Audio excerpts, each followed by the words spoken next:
Bonsoir à toutes et à tous, ravi de vous retrouver pour cette nouvelle édition de Quotidien. Nous sommes le jeudi 2 octobre, l'essentiel de l'information en Sarthe pendant 15 minutes. Un nouveau visage pour la présidence des Restos du Cœur de la Sarthe. Philippe Coutan, le nouveau président de l'antenne sartoise. Nous le recevons ce soir et faisons le point sur les enjeux de l'association. Une mobilisation intersyndicale en forte baisse par rapport au 18 septembre. Selon les syndicats, le coût de la journée de grève pour les salariés est en cause. On en sait plus sur les 2 accidents de tramway qui ont eu lieu il y a 2 semaines. On voit ça dans un instant. Le Salon du Livre Faites Lire poursuit son installation pour ce week-end. Une 50aine de bénévoles se mobilisent dans la bonne humeur pour accueillir les auteurs et les lecteurs en bonne et due forme. Et puis, ce passionné de chope de bière à Launay se prépare à vendre son immense collection. Quelques-unes d'entre elles sont plutôt étonnantes, vous le verrez. Nouvelle journée de mobilisation intersyndicale ce jeudi au Mans. Mais la mobilisation s'essouffle par rapport au 18 septembre dernier. En cause, le poids de la grève sur le portefeuille des salariés. Anthony Piton. Avenue du Général Leclerc au Mans. La foule est nettement moins dense qu'il y a 2 semaines. 2000 personnes battent le pavé. Ils étaient entre 2 et 3 fois plus le 18 septembre. Selon les syndicats, c'est le coût de la grève qui freine la participation. Les gens ont quand même beaucoup de difficultés financières et une journée de grève, ça coûte de l'argent. Et les gens se disent peut-être aussi que la mobilisation va continuer, donc ils préfèrent peut-être ne pas venir à chaque fois. Un impact sur le portefeuille qui se ressent chez les manifestants grévistes. Je pense qu'on se rapproche des 90 € pour la journée. La dernière fois, c'est environ 50 € pour 2 heures de grève. Et puis là, ça va être à peu près le même tarif ou un peu plus, ça dépend. Moi, sur mon école, on était 6 la semaine dernière, le 18, et on est plus que 2 aujourd'hui. Mobilisation plus clairsemée donc, mais les grévistes sont bien décidés à maintenir la pression. Si je me bats aujourd'hui aussi, c'est pour avoir un avenir meilleur. Alors pas que pour moi, hein. C'est pareil, hein. Je suis père d'un d'un enfant. Donc je me dis que pour lui aussi, je me bats pour lui aussi, pour son avenir. La colère est donc toujours là, portée par les syndicats qui doivent décider dans les prochains jours des suites du mouvement.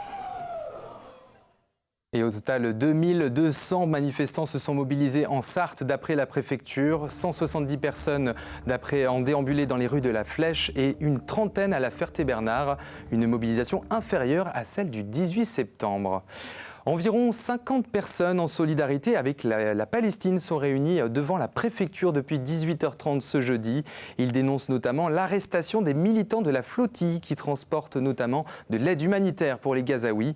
Pour rappel, près d'un quart de la population de Gaza vit dans des conditions proches de la famine d'après l'ONU. Plus de 300 000 enfants âgés de moins de 5 ans sont exposés à un risque de malnutrition aiguë. Après le déraillement du tramway le 18 septembre dernier, la direction de la CETRAM nous fait part de leur analyse. Elle évoque un problème de procédure spécifique à l'endroit de l'accident près de la station Jacobin. Lorsque le tram a emprunté la voie de gauche, la procédure d'aiguillage s'est enclenchée tardivement. Conséquence, l'arrière du tram est parti à droite et a fini par sortir de sa voie. Le directeur de la CETRAM précise que cet accident n'aurait pas eu lieu sans la manifestation du 18 septembre, contraignant le tramway à réaliser cet aiguillage. Après l'accident, le système a été remis à jour pour se préparer à refaire cette manœuvre, si nécessaire, en toute sécurité. Concernant l'accident du 21 septembre impliquant un tramway et une dame, le directeur précise que le conducteur n'a pas commis d'erreur. Il conduisait même en dessous de la vitesse autorisée. D'après une source policière, la dame accidentée se trouve toujours dans le coma, sous assistance respiratoire. Son pronostic vital est donc toujours engagé 11 jours après l'accident. On poursuit avec notre invité, le nouveau visage à la présidence des Restos du Cœur de la Sarthe, Philippe Coutan. Bonsoir Philippe Coutan. Bonsoir. Depuis le 18 septembre, vous occupez la place de président de l'association après Joël de Fontaine et pour 5 ans. Ça vous tenait à cœur d'occuper cette place au sein de l'antenne sartoise des Restos du Cœur ? Cette place, pas forcément, mais ça me tenait à cœur d'avoir des responsabilités dans cette association des Restos du Cœur. On est là quand même pour aider toutes ces personnes en difficulté, donc voilà, ça c'est quelque chose qui me tient à cœur. Depuis combien de temps vous êtes bénévole au Resto du Cœur de la Sarthe? Depuis 5 ans, maintenant je suis tombé en retraite tout simplement. Avant je n'avais pas le temps, donc depuis 5 ans je suis bénévole au Resto du Cœur. De nouvelles collectes donc, sont organisées. On va aller droit au but sur ce qui se passe sur ces prochains jours dans des supermarchés en Sarthe. Ce week-end, du vendredi au dimanche, de quoi avez-vous surtout besoin pendant ces collectes? Alors, je dirais de tout, mais principalement des produits pour les bébés. Des couches, des petits pots, du lait pour les bébés. On en a absolument besoin. On a plus de 1500 bébés dans tout le département, donc on a absolument besoin de tout ça. Néanmoins, les pâtes et les besoins de produits alimentaires seront les bienvenus aussi. D'accord. Plutôt satisfait de cette opération en général, à chaque fois que vous réalisez des collectes dans les supermarchés? Oui, on s'aperçoit que le public est généreux. Les dons sont là et pas forcément des dons d'1 euro ou 2 euros. Il y a des gens qui nous donnent des caddies entiers. Donc oui, les gens sont généreux et heureusement. La précarité augmente en Sarthe et partout en France, notamment chez les jeunes. 1 jeune sur 2 se dit mécontent de leur niveau de vie, selon les derniers chiffres de l'Ipsos. Vous le constatez dans les demandes de votre association aujourd'hui? On le constate. On fait des distributions spécifiques pour les jeunes, pour les étudiants, qui ont lieu le vendredi et le lundi soir, après les cours, sur le centre de Coulennes. Et ça ne cesse d'augmenter. Il y a d'autres types de personnes vous constatez où il y a de plus en plus de demandes? Il y a de plus en plus de demandes, même des jeunes précaires qui travaillent, mais malgré tout qui n'arrivent pas à joindre les deux bouts, viennent au Resto du Cœur. C'est pas anodin de pousser la porte des Restos du Cœur, mais il y a un besoin. Ça représente une augmentation de combien de personnes en demande depuis 1 an à peu près? Depuis 1 an, plus de 10%, 10 à 12%. D'accord. Vous avez donc aussi des retraités, des personnes qui travaillent aussi. Vous avez d'ailleurs aménagé le samedi matin à Coulennes. Tout à fait. À Coulennes, le samedi matin, les gens peuvent venir tous les samedis matins de 10h à 12h. Il y a le centre de l'Assus qui fait également le samedi matin pour toutes ces personnes qui travaillent et qui ne peuvent pas venir en dehors des heures. Qu'avez-vous fait pour répondre à ces besoins? Donc, vous avez dit justement des moyens de pouvoir ouvrir le samedi matin. Vous faites ces points de collecte. Vous envisagez d'autres justement ouvertures? On a plusieurs choses. On a mis en place, c'est pas vieux, c'est du mois de mai, un bus pour faire l'agglo. Ce bus s'arrête au quartier de l'Épine et également à Pontlieu. Donc on va au plus près des personnes. On a un nouveau centre qui va avoir le jour d'ici 3 à 4 mois. D'accord. On peut le dire, ça va remplacer le centre du Miroir. Et ce centre va être rue de Sardaigne, juste à l'Espal, donc à côté du tramway.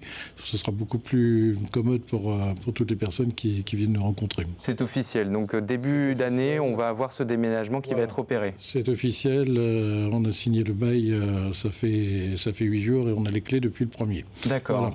Bon. Donc il y a des travaux à faire, donc c'est pour ça qu'on se laisse un petit peu de temps. Il y a encore du temps pour préparer tout cela. Un grand événement à venir avec les Restos du Cœur de la Sarthe? Alors, oui, un grand événement, c'est un concert qui va avoir lieu le 9 novembre prochain aux Saunières.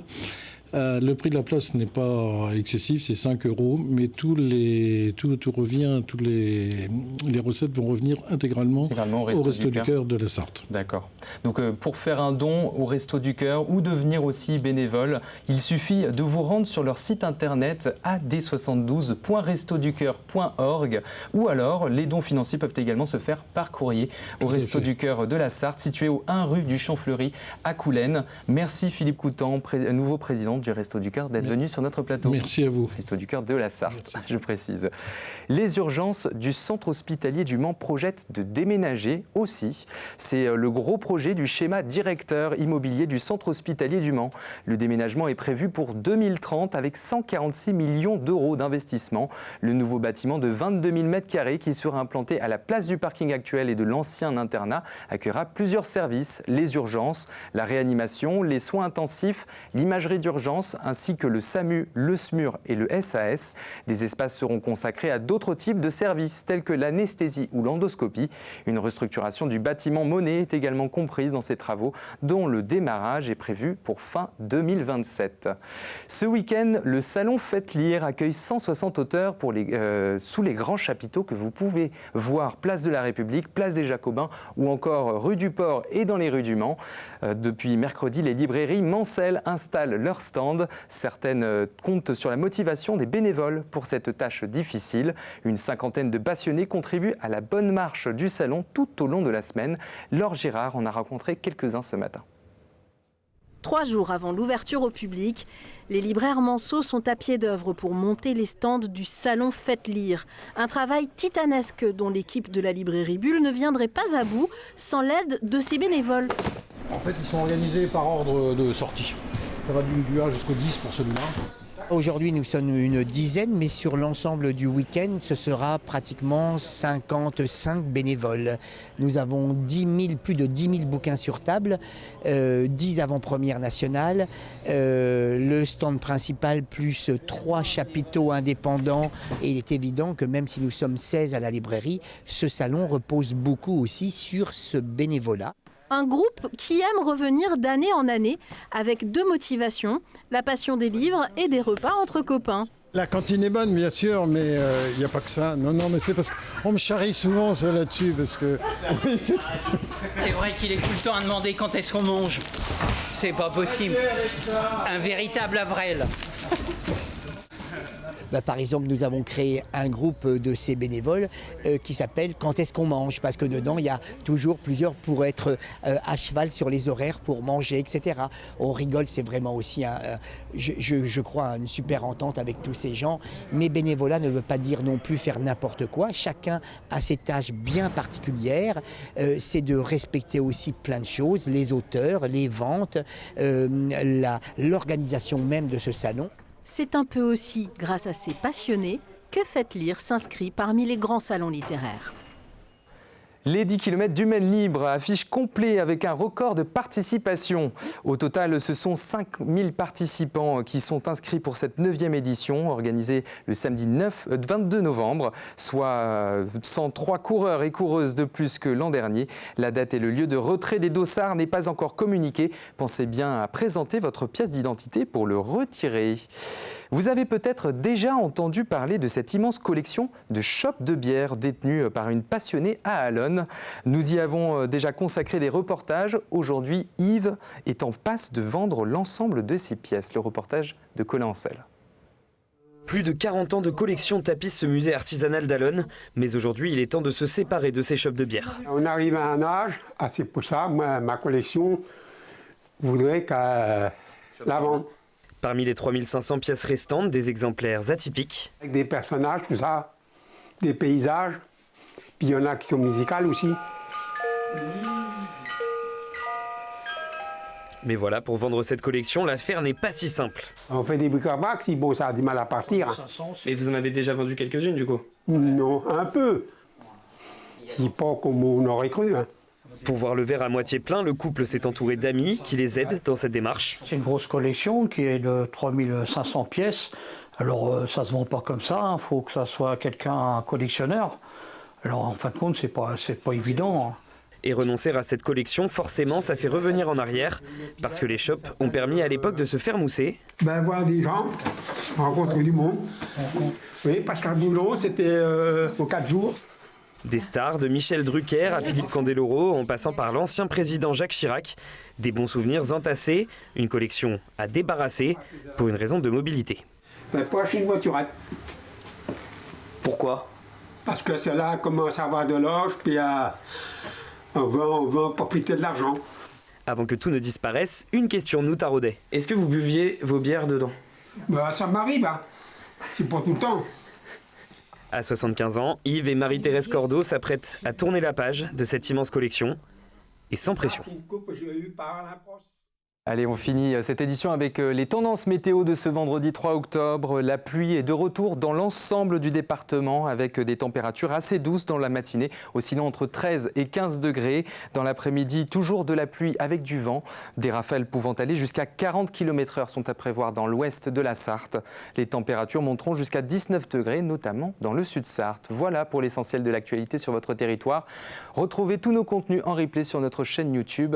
Je vous souhaite une très bonne soirée. Tout de suite, c'est Culturel présenté par Chloé Bergera. À demain vendredi.